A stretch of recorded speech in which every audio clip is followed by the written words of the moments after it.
Good evening, Your Majesty, Royal Highnesses, ministers, ambassadors, excellencies, ladies and gentlemen. It is a great pleasure for me to join you this year for the 7th Annual Manama Dialogue. And I want to congratulate the International Institute for Strategic Studies for the vision of this dialogue and for convening what I'm sure will be another thought-provoking conference. Every year, this dialogue makes a valuable contribution to regional security by giving the Gulf states and their partners a chance to discuss urgent challenges, bring new issues to light, and find avenues for common action toward common goals. I want to thank His Majesty King Hamad and His Royal Highness Salman for hosting us so graciously. And I also thank the Foreign Minister for meeting with me earlier today.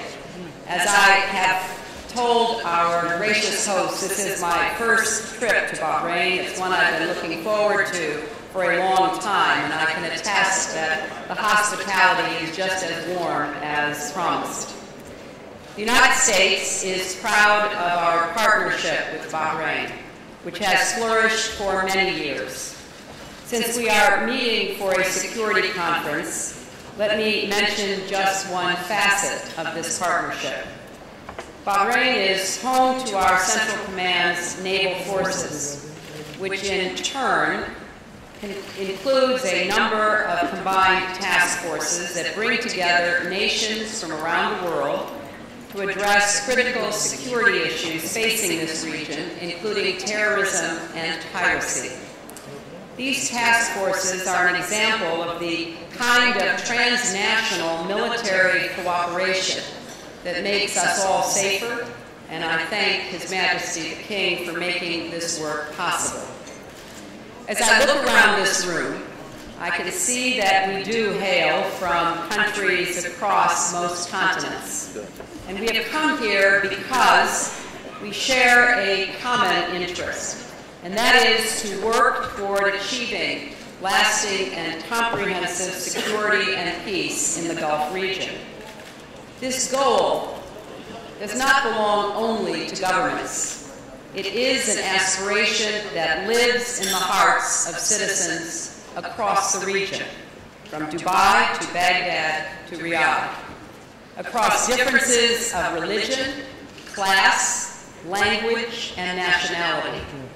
People of this region, like people everywhere, express the same basic wish: to live free from violence, free from intimidation, free to develop their talents and pursue their dreams in an atmosphere of stability and peace.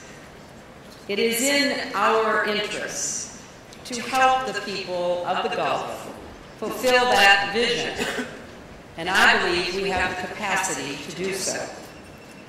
The starting point for the United States is our profound commitment to the security, stability, and development of the region. We have enduring stakes here. We have historical friendships here. We have invested blood and treasure to protect those stakes, those friendships, and those vital national security interests.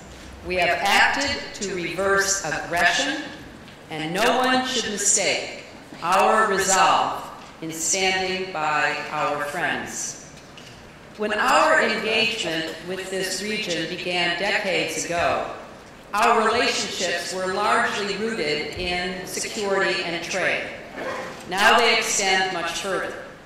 We and our Gulf partners are working together on issues including economic development, energy, education, water, and health, the building blocks of stable, thriving societies.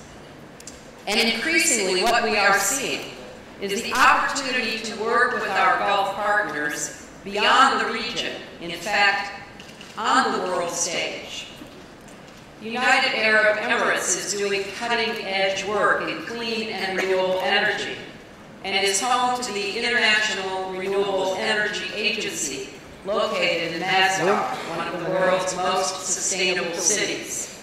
That is a security commitment. Last year, Saudi Arabia opened the King Abdullah University for Science and Technology, a world-class research and teaching institute for both men and women. That is a security commitment. Bahrain has become a dynamic banking center whose sound practices helped it largely to avoid the recent global financial crisis. That is a security commitment.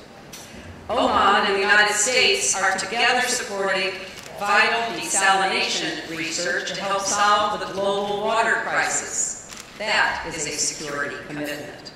Kuwait is home to lively media and parliamentary debates which foster one of the region's most dynamic political cultures. That is a security commitment. And Qatar is working to improve agricultural productivity in arid regions to help fight hunger and protect natural resources. That is also a security commitment. And let me congratulate Qatar on its being named for the World Cup in 2022.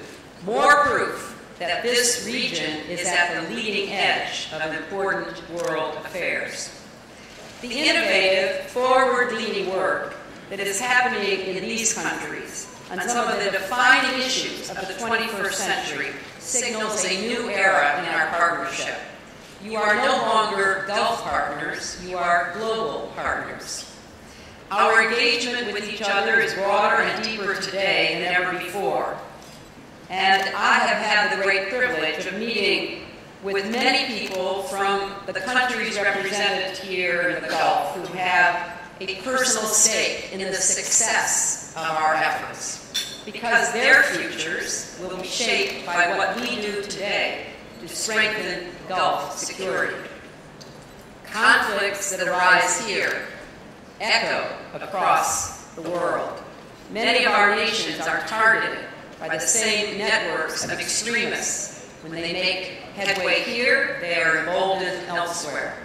The economic significance of the Gulf means that when your security is threatened, energy supplies, global commerce, and trade flows can be disrupted. Now, part of being committed to the security of this region means identifying new threats and anticipating future ones, assessing how our defense cooperation can be improved, and addressing the root causes of instability, the political, economic, and social conditions that give rise to unrest and mistrust. This evening, I'd like to discuss a few core principles that have been critical to maintaining Gulf security thus far, and will be critical as we move forward the efforts to try to resolve these problems in the 21st century. The first principle is respect for national sovereignty. Sovereignty is the foundation of the international system and the cornerstone of peaceful relations between nations. It protects the integrity of borders and territories. It proscribes external intervention in the affairs of another state, in particular forbidding outside support for those who would use violence to achieve their agendas. In short, sovereignty authorizes nations with the sole responsibility for charting their own destinies.